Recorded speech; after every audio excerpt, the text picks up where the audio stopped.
Test drive mode is that little red one over there.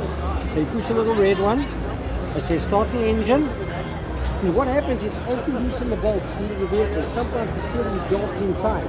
So when they carried out the adjustment, it's not the machine's fault, it's just a human issue. Basically it gives you, say, no, the steering is not level. Are you sure? Yes. And basically it allows you to go back into the process. It allows you to go back into the process and reset the toe to get the steering wheel back in the center.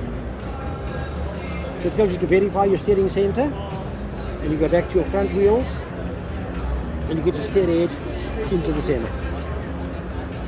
So it allows you to verify your steering without having the mission of taking all the sensors off and driving down the road and all that. You can do the test drive right there.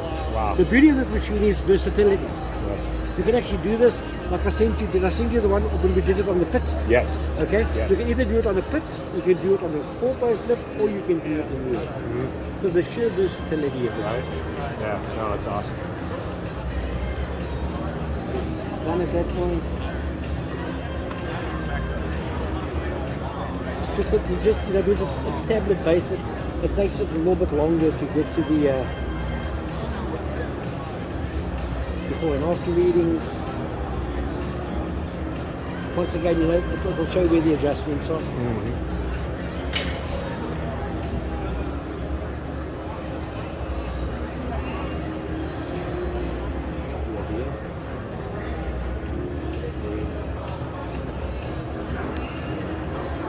Are you sure? Yes. And next lady for a show. Right? Done. Nice.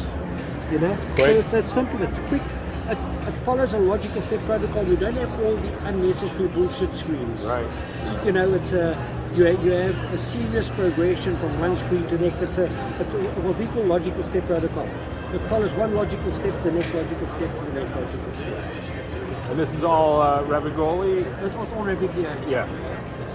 Now, the one that Rotary offers you has the 4-point pin. Yes. Okay. Now what